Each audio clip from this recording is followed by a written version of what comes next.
에스겔 37장 1절부터 3절까지입니다. 다 같이 봉독합니다. 여호와께서 권능으로 내게 임재하시고 그의 영으로 나를 데리고 가서 골짜기 가운데 두셨는데 거기 뼈가 가득하더라. 나를 그 뼈 사방으로 지나가게 하시기로 본즉 그 골짜기 지면에 뼈가 심이 많고 아주 말랐더라. 그가 내게 이르시되 인자야 이 뼈들이 능히 살 수 있겠느냐 하시기로 내가 대답하되 주 여호와여 주께서 아시나이다. 아멘. 할렐루야. 주님께서 주시는 평강이 함께 하시기를 축원합니다. 예배하는 자리에 만날 수 있으니 감사합니다. 우리 기도원 찬양대 늘 잘하시지만 오늘도 특별히 더 은혜가 되는 찬양 감사를 드립니다. 우리 늘 수고하시는 찬양대 위해서 감사와 격려의 박수 한번 할까요? 네, 감사합니다. 지난 금요일에는 하룻밤 부흥회를 했습니다. 그리고 오늘 점심 식사 후에는 모든 직분자들과 봉사자들을 위한 교육을 합니다. 직분을 가지신 분들, 장로, 안수집사, 권사, 서리집사, 또 어떤 모양으로든지 교회에서 봉사하시는 분들, 찬양대, 찬양팀, 교사, 미디어, 주방, 차량 운행, 청소 등 어떠한 모습으로 봉사하시든지 모두 참여하시기를 바랍니다. 교회에 대해서 잘 알아야 됩니다. 어떠한 마음으로 교회를 사랑하는지, 사랑해야 하는지를 배워서 더 바르게, 더 기쁘게 섬겨야 합니다. 이따가 안 오시는 분들은 제가 잘 기억해뒀다가 따로 만나서 개인 교습을 할 예정이니까 저와 독대하는 그런 불상사가 안 생기시기를 바랍니다. 직분이 없고 봉사하시는 부서가 없더라도 참여하실 수 있습니다. 참여하십시오. 은혜 받는 자리에 열심을 내어 동참하시기를 바랍니다. 옆에 계신 분들하고 한번 인사하겠습니다. 악수하시면서 오후에 만납시다. 오후에 또 만납시다. 다음 주일부터는 열방성서대학 ANBC All Nations Bible College를 시작합니다. 많은 분들이 등록하셨습니다. 감사합니다. 잘하셨습니다. 그런데 아직 진짜 하셔야 될 분들이 좀 많이 안 하신 것 같아요. 마음에 찔리시는 분들이 계실 텐데요. 제가 직접 찾아가서 수강 신청서를 받아오시기 전에 자수하여 수강 신청하시기를 바랍니다. 이제 제가 슬슬 본색을 드러내기 시작했는데요. 잔소리하며 막 볶기 시작을 했어요. 전에도 말씀드렸는데 잔소리하는 사람이 있을 때가 좋을 때입니다. 악령에 시달리는 것보다 주의 종에게 시달리는 편이 낫습니다. 그러니까 좋은 말로 할 때 수강을 신청해야 되겠죠. 제가 어려운 일 부탁하는 것도 아닙니다. 하나님의 말씀 배우자고 하는 일입니다. 이거보다 더 중요하고 긴급한 일은 없는 겁니다. 점심을 조금 더 간단하게 먹어도 됩니다. 어차피 또 배고파집니다. 청소 조금 덜 해도 됩니다. 어차피 일주일 지나면 또 지저분해집니다. 성경 배우는 일에 최선을 다하시기를 바랍니다. 자, 잘 들으십시오. 성경 공부 진행되는 동안, 이 ANBC가 진행되는 동안에는 점심 식사 메뉴를 너무 거하게 하지 말라고 제가 얘기했습니다. 밥 너무 많이 먹고 공부하면 공부하다가 졸아요. 그러니까 다음 주일부터 식사당번 누군지 제가 다 봤습니다. 결혼기념일 맞이해서 대접하시는 분들이 많더라고요. 좋은 날 대접해 주셔서 감사합니다. 그런데 결혼기념일이니까 부부끼리 맛있는 거 잡수시고요. 교회 점심은 간단하게 해주시면 좋겠습니다. 반찬도 하나 덜 하시고 국도 제일 빨리 끓일 수 있는 거, 그리고 뒤처리 쉬운 거 있잖아요. 설거지 기름때 많이 안 나오는 거, 그런 걸로 해서 해주시면 좋겠고, 그냥 아예 교실로 가지고 들어가게 샌드위치 싸주셔도 좋습니다. 아니면 그냥 목장별로 피자 한 판씩 드셔도 되고요. 아무튼 육의 양식은 조금 간편하게 먹고 영의 양식을 배불리 하는 기간으로 삼았으면 좋겠습니다. 불만 있는 사람 발 들어 보십시오. 아무도 없습니다. 감사합니다. 이미 계획되어 있었던 주일 행사가 좀 많이 있습니다. 그래서 아마 주일반은 한 주 건너 휴강이 있을 수도 있어요. 그래도 할 겁니다.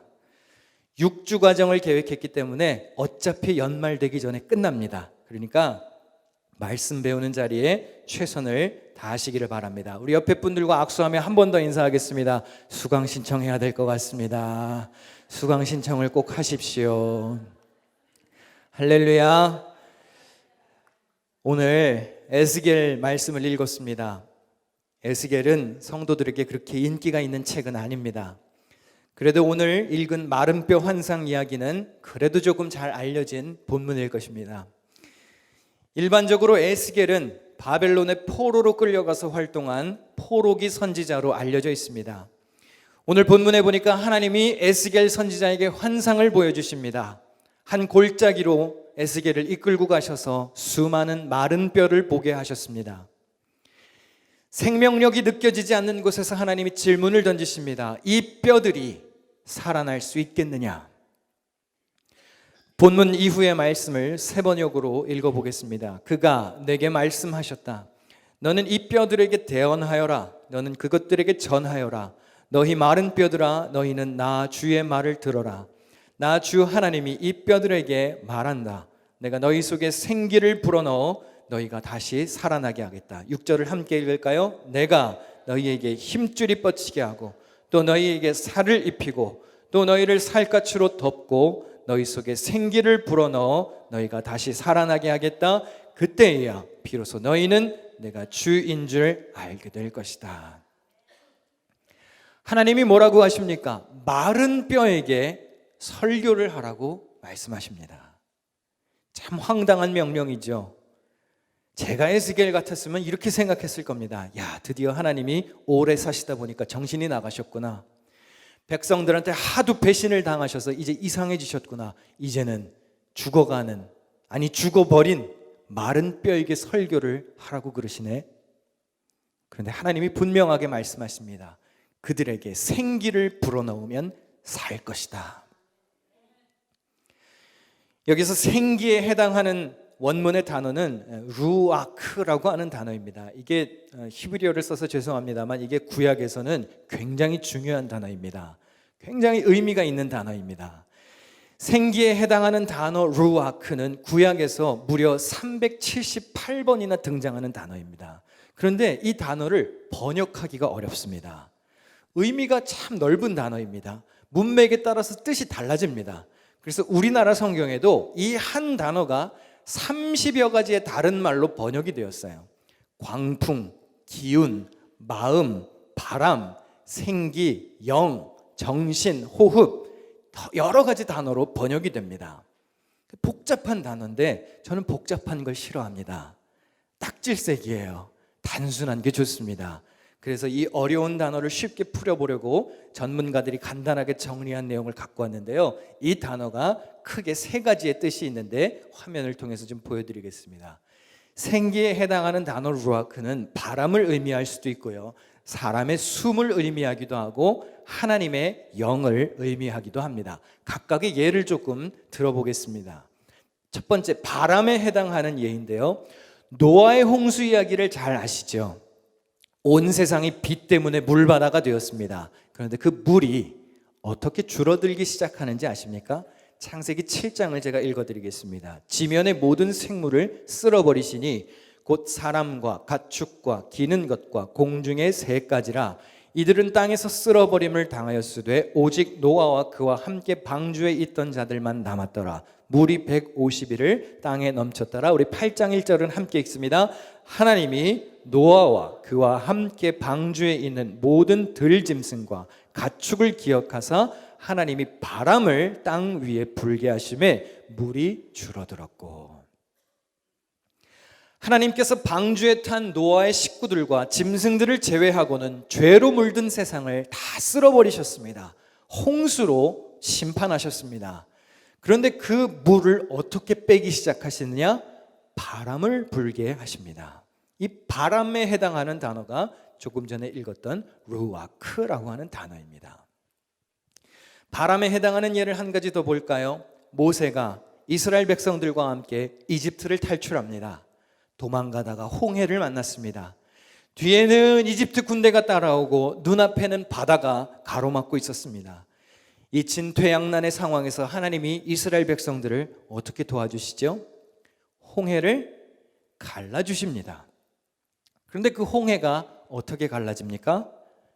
모세가 지팡이를 물에 힘껏 꽂아 내리니까 물이 그냥 샥 하고 갈라졌죠. 그랬죠? 그랬습니까? 방금 네 하신 분들은 무조건 신청해서 ANBC 들으시기를 바랍니다. 그런 분들은 꼭 들으셔야 됩니다. 성경에 그렇게 나와 있나요?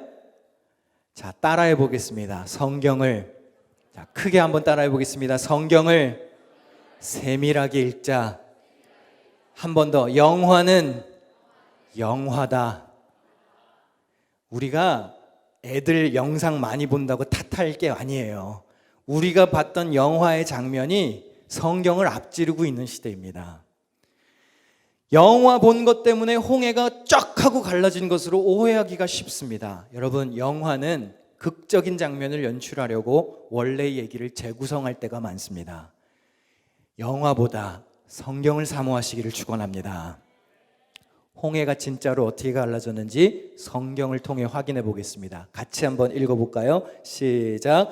모세가 바람 위로 손을 내밀매 여호와께서 큰 동풍이 밤새도록 바닷물을 물러가게 하시니 물이 갈라져 바다가 마른 땅이 된지라. 이스라엘 자손이 바다 가운데를 육지로 걸어가고 물은 그들의 좌우에 벽이 되니. 자, 물이 어떻게 갈라졌습니까? 바람이 왔어요. 바람. 하나님이 동풍을 불게 하셨습니다. 그런데 갑자기 물이 갈라진 것이 아닙니다. 하나님이 밤새도록 바람으로 물을 밀어내셨습니다. 하나님은 갑자기 한 번에 드라마틱하게 멋있게 역사하시기도 합니다. 하나님이 뭘 못하시겠습니까? 그런데 훨씬 더 많은 경우에는 어떻게 역사하시는지 아시나요?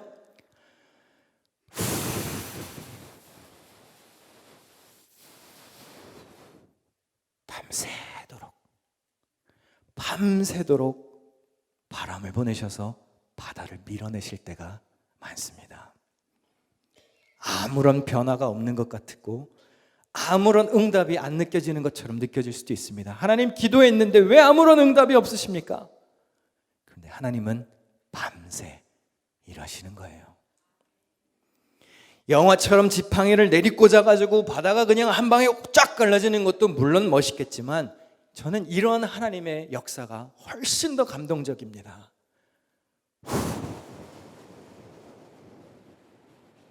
내가 모르는 동안에도 하나님은 계속 바람을 보내시는 거예요. 밤새.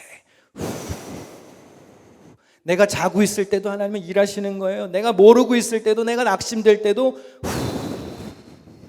성실하게 꾸준하게 계속해서 하나님이 바람을 보내서 홍해를 밀어내셨어요. 여러분들 앞에 혹시 홍해와 같은 장벽이 있으십니까?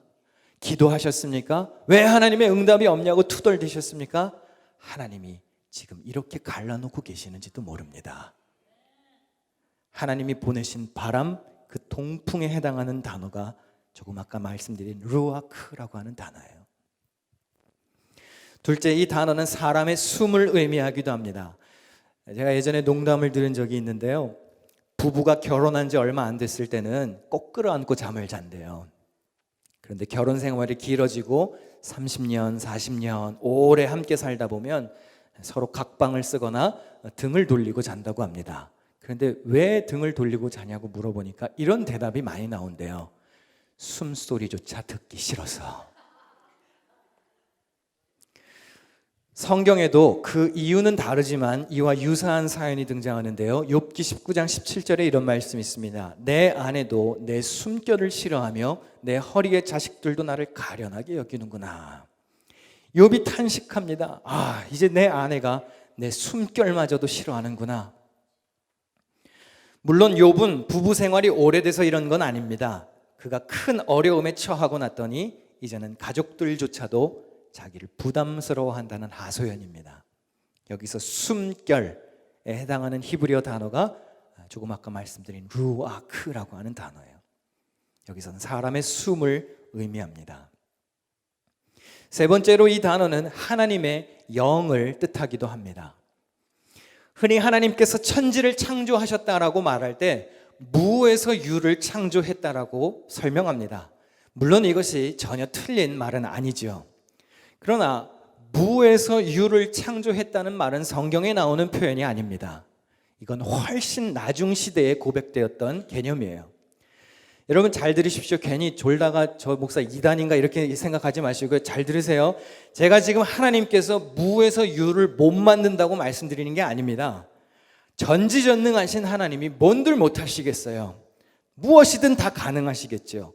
그런데 성경을 자세히 읽어보면 본문이 우리에게 전해주고자 하는 특정한 교훈이 있어요. 여러분 창세기를 잘 읽어보십시오. 천지창조가 시작되기 전에도요 뭔가 있었습니다.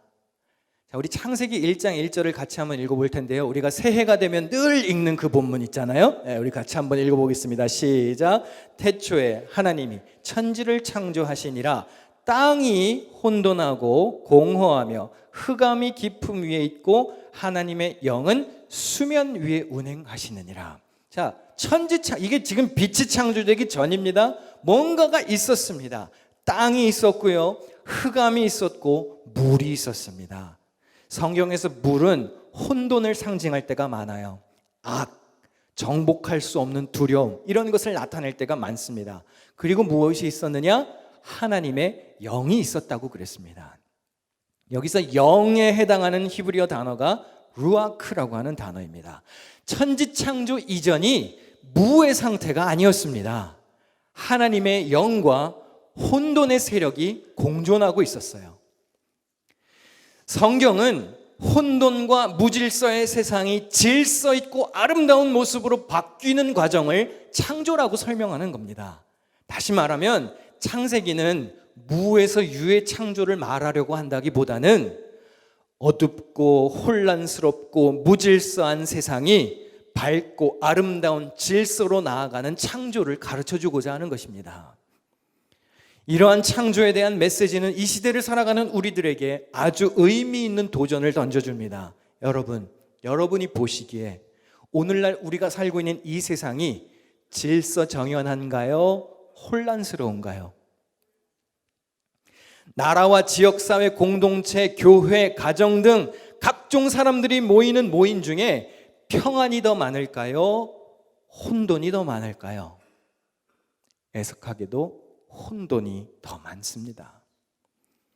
사람이 모이는 곳은 늘 문제가 있기 마련입니다. 그러면 이런 무질서한 세상을 질서 있게 가꾸어 가야 할 책임이 누구에게 있는 겁니까? 하나님 믿는 우리들에게 있는 거예요. 하나님께서 무질서한 천지 만물을 질서정연하고 아름다운 세상으로 창조하신 것처럼 우리에게도 이러한 교훈을 주시는 겁니다. 너희들이 나가서 무질서한 세상을 정렬시키라는 것입니다. 처음에 하나님께서 말씀하신 보시기에 좋았더라, 그 모습으로 되돌려 놓으라는 사명을 우리에게 주신 거예요. 여러분의 삶에도 혼돈이 질서로 잡혀가는 그러한 선한 창조가 이어질 수 있기를 축원합니다.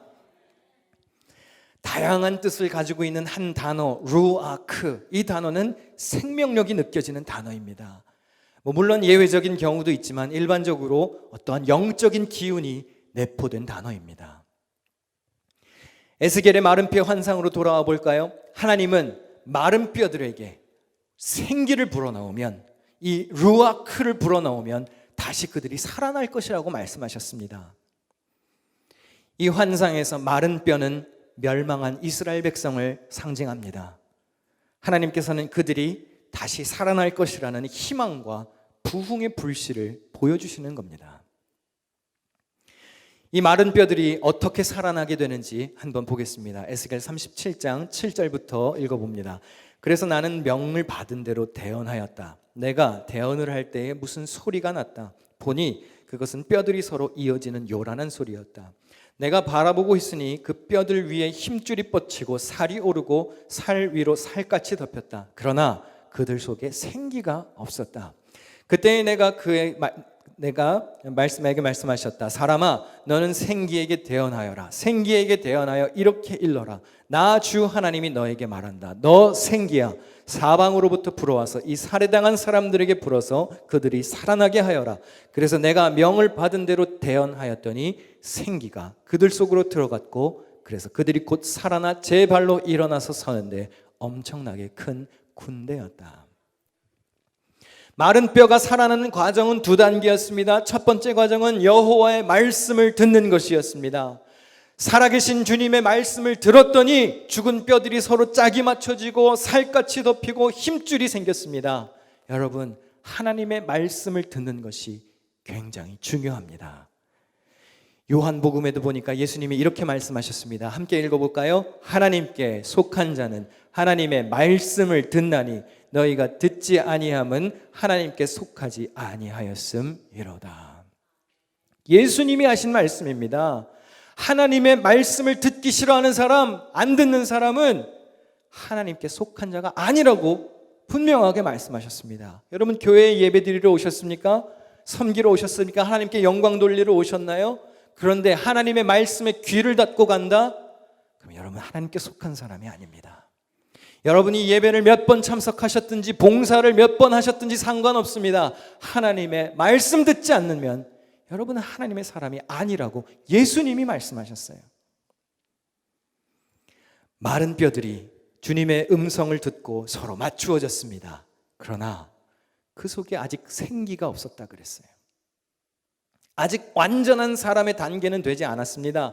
형태만 갖추어졌고 아직 생기가 없어서 생명력이 없었습니다. 그래서 두 번째 과정이 필요합니다. 생기가 들어갔더니 그제야 마른 뼈들이 살아나서 발을 딛고 일어나 하나님의 군대가 되었습니다. 잘 들으십시오, 여러분. 하나님의 영, 루아크, 생기가 없으면 살아있는 사람이 아닙니다. 얼마든지 형태, 외형을 갖춘, 사람의 모습을 갖춘 생물이 돌아다닐 수는 있습니다. 그러나 피가 통하고 살갗이 있다 그래서 다 사람이 아니라는 거예요. 하나님의 영이 들어가야 비로소 사람이 사람다워질 수 있다는 것입니다. 제가 왜 자꾸 요즘에 입만 열면 성경 말씀을 강조하는지 아십니까? 마른 뼈가 살아나는 부흥의 시작이 바로 말씀에 있기 때문입니다. 하나님께서 이사야 선지자를 통해 타락한 이스라엘 백성들을 꾸짖으시며 이런 말씀을 하셨습니다. 이는 패역한 백성이요 여호와의 법을 듣기 싫어하는 자식들이라.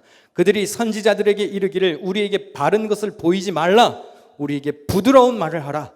거짓된 것을 보이라. 죄악으로 향하는 지름길이 무엇입니까? 여호와의 말씀을 듣기 싫어하는 태도예요. 말씀 우습게 여기고 거룩하고 바른 길을 외면하는 삶이 망하는 지름길이라 그 말입니다.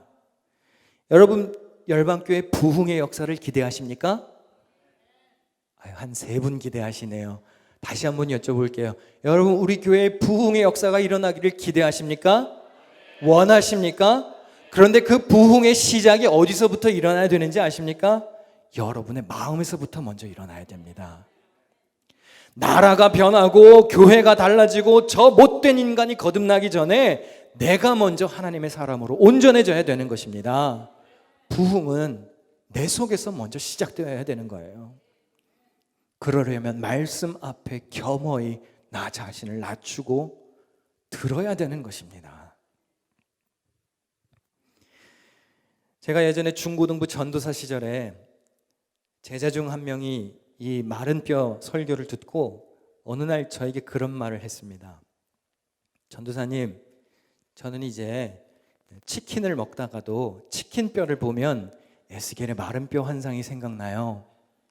제가 바로 그 앙상한 마른 뼈였거든요. 제가 치킨 뼈를 가져왔습니다. 어제 먹은 겁니다. 여러분의 모습 아닙니까? 에스겔의 마른 뼈, 그 멸망한 이스라엘 백성들을 상징했지만 여러분 아닌가요?